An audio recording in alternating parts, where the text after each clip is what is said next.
Eh bien, bonjour et bienvenue à toutes et à tous. Pour ceux qui sont là pour la première fois, je vous souhaite en particulier un bienvenue. Vous êtes là pour la 1e fois, vous êtes aussi les bienvenus, mais on est heureux de partager ce moment avec vous ce matin. Je vous invite à garder Jean 3 ouvert devant vous. On verra ensemble. Je ne sais pas si vous connaissez le concept de l'illustre inconnu. Donc, cette personne qui serait célèbre, illustre, connue, et en même temps, peut-être pas si connue que ça. Peut-être dans un sens véritablement inconnu. Donc, le quiz de ce matin, c'est qui est cette personne, cet illustre inconnu? Des tentatives. Nicolas, tu es plein de courage. Vas-y. Non, pas la reine d'Angleterre. C'est quelqu'un d'autre qui m'a déjà essayé. C'est un peu la même. Je pense que la photo a peut-être été prise en, je sais pas, en 1968, quelque chose comme ça. Allez, non, la dame est française, très connue dans un sens, mais illustre inconnu. Personne. Ah, j'étais très content, j'ai réussi à ouais, vas-y, Belville. Pardon? Non, Sonia Riquet, intéressant, quelqu'un de très chic, ouais. Non plus. Ah, là on se rapproche beaucoup. Pas Claude Pompidou, mais pas loin. Donc, ça serait qui? Ah, Yvonne de Gaulle, bien vu, ensemble, en équipe, vous l'avez vu, c'est Yvonne, Madame de Gaulle. Une personnalité dont son caractère, sa personne était peu dévoilée au public, elle apparaissait peu en public, et pourtant, femme du président, donc illustre et inconnue en même temps. Jean nous présente un personnage qui est aujourd'hui en France, je vous le soumets ce matin, illustre et inconnu en même temps. Presque tous les habitants de la France connaissent le nom, Jésus de Nazareth, Jésus-Christ, mais combien en savent réellement grand-chose? Plusieurs fois, j'ai pu discuter avec des personnes qui connaissaient le nom, mais en fait, quand je leur posais des questions sur la réalité de la vie, les œuvres de cette personne, ils savaient très peu de choses.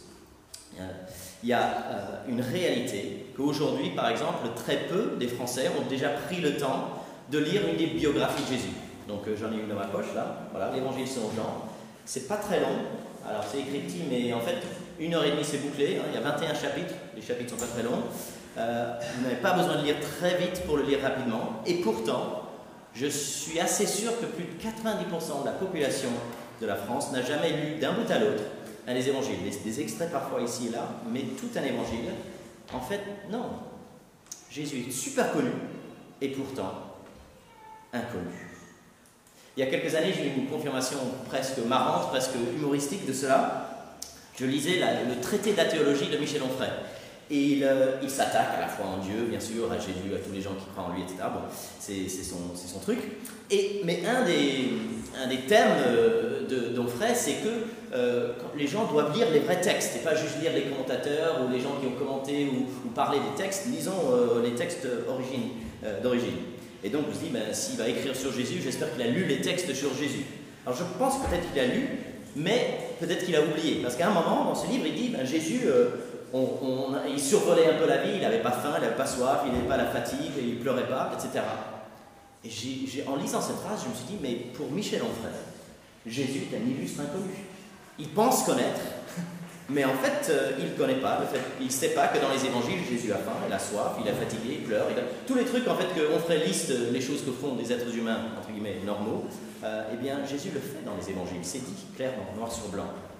Donc on peut bien écrire un livre sur pourquoi on ne croit pas en Jésus, et même pour cette personne-là, en fait, Jésus peut être un illustre inconnu. Mais pour aller un pas plus loin, Jean 3,16, l'illustre inconnu de l'Église, un texte que beaucoup de chrétiens connaissent par cœur, on peut le réciter peut-être, mais quant à creuser son sens, réfléchir à son impact, méditer sa réalité dans nos vies, il y a encore du chemin à faire. Ce matin, je vous propose 4 surprises, 4 choses qui, je pense, si on comprend vraiment ce que dit ce texte, on dirait « Vraiment? Vraiment? T'es sûr, Jean, quand tu nous dis ça? T'es sûr ?» Donc les 4 surprises, c'est le monde aimé, le Fils donné, le vrai danger, la foi, c'est la clé. On va commencer avec le monde aimé. Dieu a tant aimé le monde effet, Dieu a tant aimé le monde. C'est une évidence. Tous les chrétiens croient que Dieu a aimé le monde. D'ailleurs, c'est quelque chose que tous les gens qui ne sont pas du tout chrétiens, ils savent que les chrétiens disent que Dieu a aimé le monde. N'est-ce pas? C'est une évidence. Dieu aime le monde comme un parent aime son enfant. C'est toujours le cas. Mais quel monde? Je vous invite j'attire votre attention sur le verset 19. On va pas passer du temps dessus, mais voici le chapitre 3, verset 19, toujours à la page 688. Et voici quel est le jugement de Dieu. La lumière est venue dans le monde, et les hommes ont préféré les ténèbres à la lumière, parce que leur manière d'agir était mauvaise. Ou chapitre 1, si vous reculez juste d'une page, verset 10, chapitre 1, verset 10, elle, la lumière, la vraie lumière était dans le monde, chapitre 1, verset 10, et le monde a été fait par elle, pourtant le monde ne l'a pas reconnue. Verset 11, elle est venue chez les siens, et les siens ne l'ont pas accueillie. Le monde, dans l'évangile selon Jean, c'est un monde rebelle, c'est un monde qui préfère les ténèbres à la lumière, c'est un monde d'œuvres mauvaises, c'est un monde qui rejette la lumière qui est venue, c'est un monde anti-Dieu en quelque sorte, un monde rebelle. C'est ce monde-là que Dieu a aimé. C'est ce monde qui fait du mal.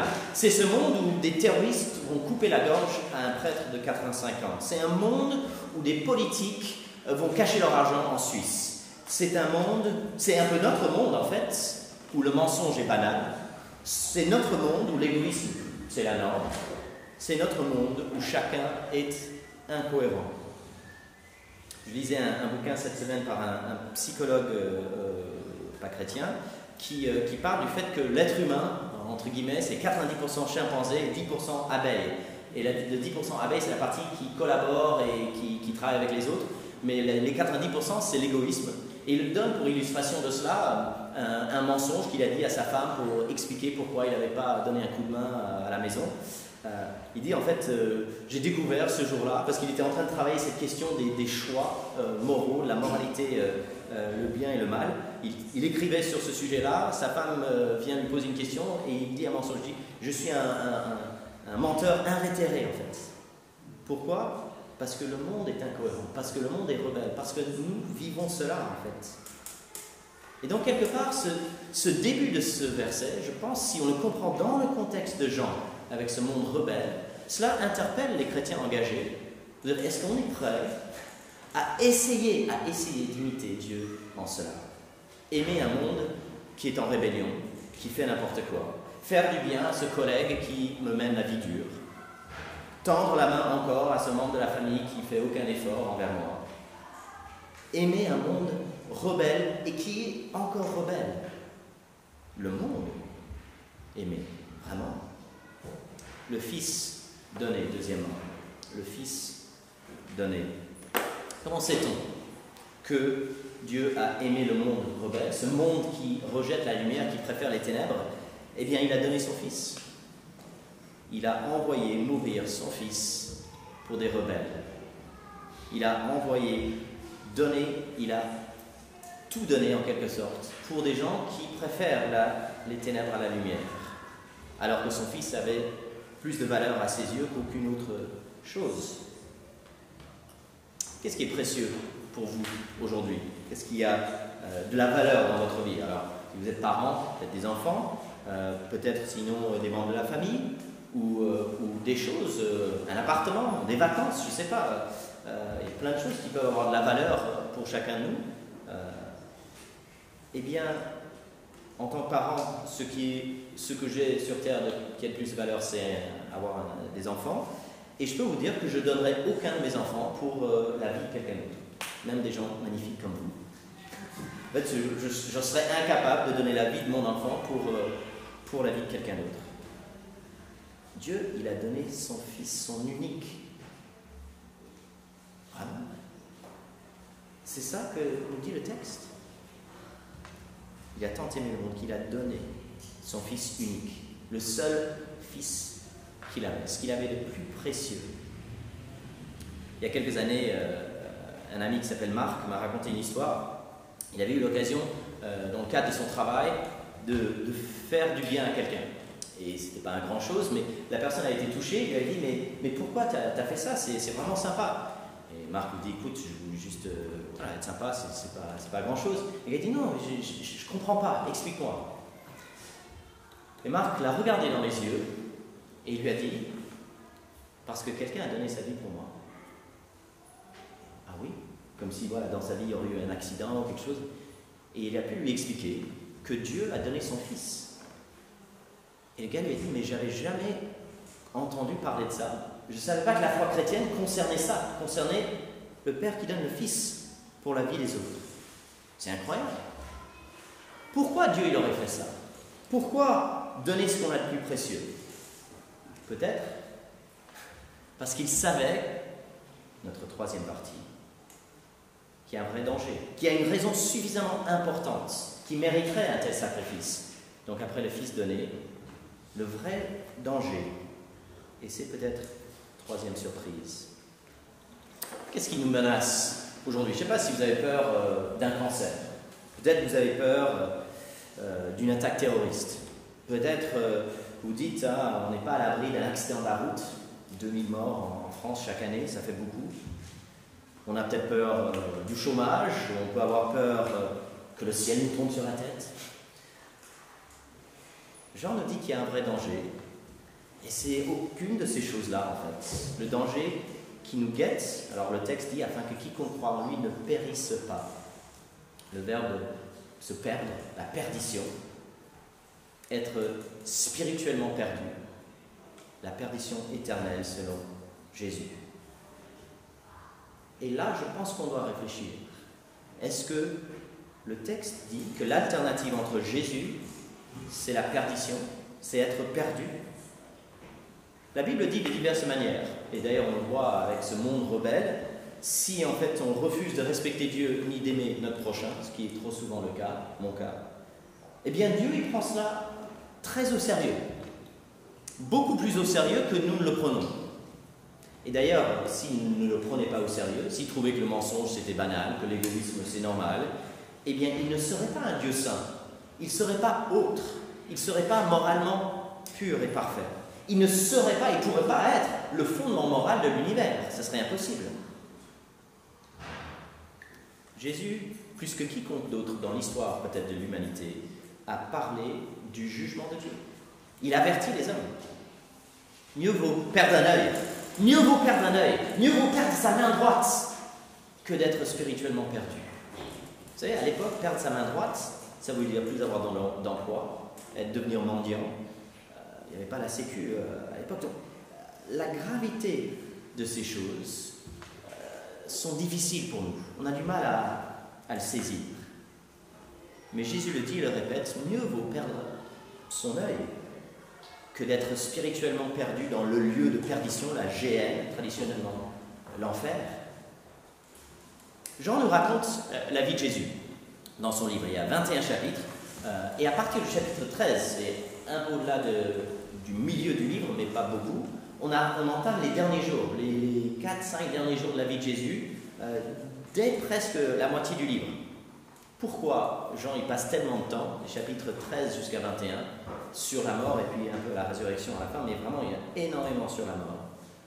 Parce qu'à la croix, et c'est la confession des chrétiens depuis 2 millénaires, Jésus a subi la perdition. Il a subi cette perte éternelle, en quelque sorte, à la place de millions de personnes. Il a su de lui-même ce que c'était d'être perdu spirituellement, de périr. Jésus n'a pas juste averti les gens du danger, Jésus a aussi fait le nécessaire pour nous sauver, nous éviter ce danger. Un chrétien, c'est quelqu'un qui confesse Jésus comme sauveur. Mais sauvé de quoi? Sauvé de quoi? Eh bien, il sauve de la perdition. Tous ceux qui viennent à lui, tous ceux qui viennent à lui sont sauvés. Et sans lui, il n'y a pas d'échappatoire. Il faut être responsable de ses propres péchés. Je pense que cela interpelle les croyants engagés. Est-ce qu'on croit à ce que dit Jean 3,16? Est-ce qu'on croit que sans Jésus, l'alternative, c'est être perdu?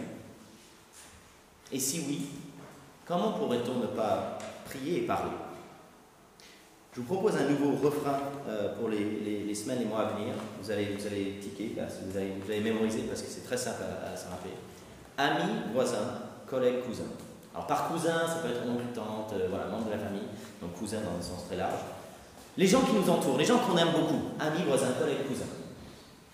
Il y en a combien dans ce groupe-là, dans votre entourage, les gens que vous connaissez, qui vous connaissent, qui connaissent Jésus-Christ, qui croient dans le sens de Jean, on va voir la définition de cela. Amis, voisins, collègues, cousins. Dans ce groupe-là, pour qui devrais-je prier? Pour qui, en fait, à qui devrais-je parler? Inviter à une soirée dialogue, inviter à un dimanche matin à voir ce qu'on fait à l'église. Est-ce qu'on a peur de gêner les gens? Est-ce qu'on a peur de les embêter? Un vrai danger. Vraiment? Quelle est la solution? La foi, c'est la clé. Quatrièmement, la foi, c'est la clé. Afin que quiconque croit en lui ne périsse pas, mais ait la vie éternelle. Dieu offre gratuitement la vie, une vie spirituelle et qui durera pour toujours, à tous ceux qui croient. Il offre la vie à des perdus. Ce qu'il demande, donc la condition nécessaire afin de recevoir cette vie, c'est de faire le bien. Non, c'est pas ça. En fait, la condition nécessaire, c'est d'être quelqu'un de généreux et sympa. Non, c'est pas ça que dit le texte. Donc la condition pour recevoir la vie gratuitement, c'est d'aller à l'église. Non, Jean 3, c'est pas ça que c'est. C'est être baptisé. Non plus. La foi, c'est la clé. Croire. Ça semble à certains niveaux bien peu de choses.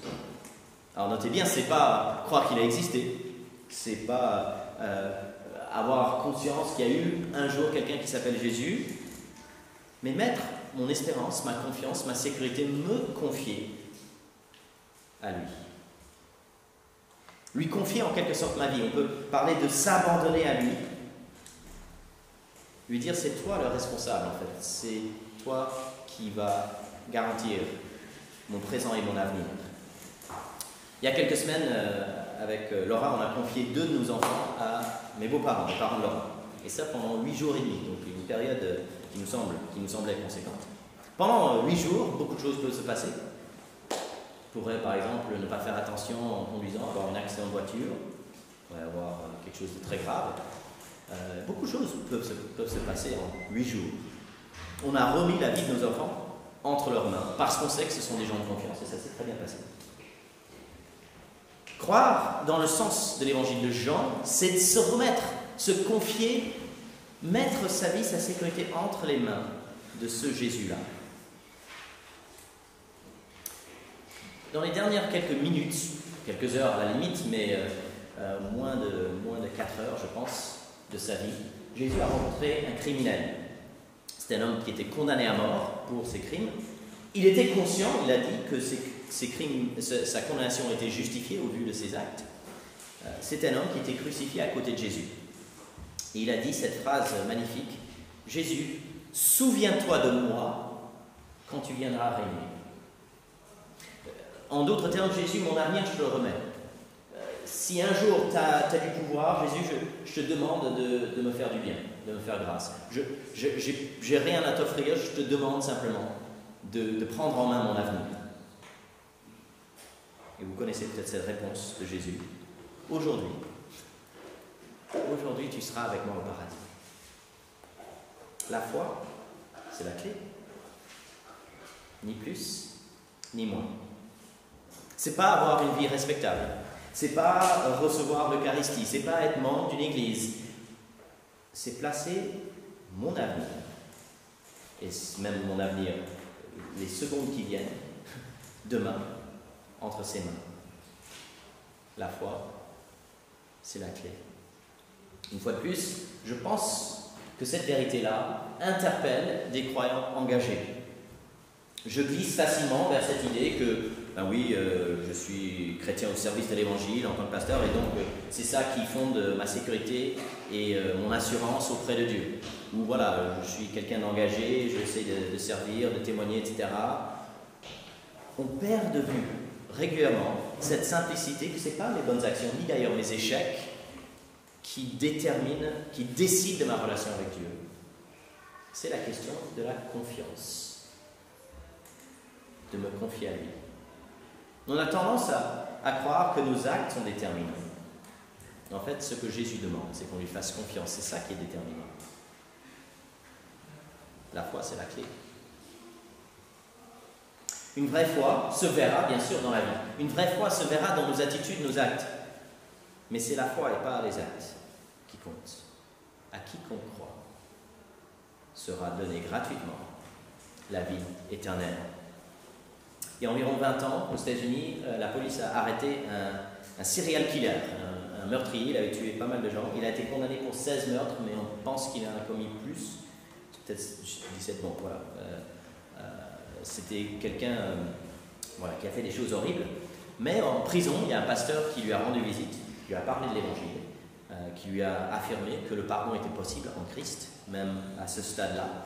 Il était condamné à mort, mais il a professé la foi en Christ, il a été baptisé. Quelques mois plus tard, il a été assassiné par un autre prisonnier, un meurtrier condamné lui aussi. Dieu seul connaît le cœur de cet homme. Mais si sa foi a été sincère, ce n'est pas les 16, 17, 18 meurtres qui peuvent l'empêcher de recevoir la vie éternelle.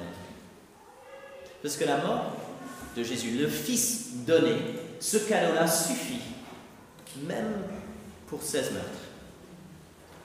Et ce qui est demandé, c'est de l'accepter, de le recevoir, de l'accueillir, de se confier à lui. La foi, c'est la clé, et je crois que c'est une lutte pour des chrétiens de ne pas l'oublier.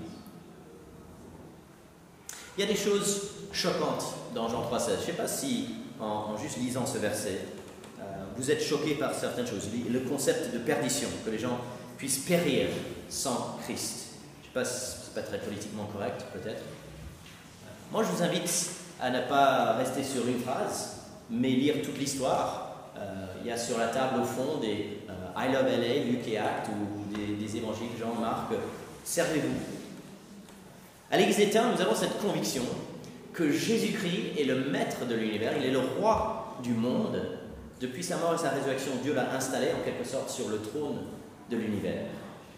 Et quelque part, ce qu'il a fait, sa vie, sa mort, sa résurrection, sont la démonstration irréfutable de l'amour de Dieu.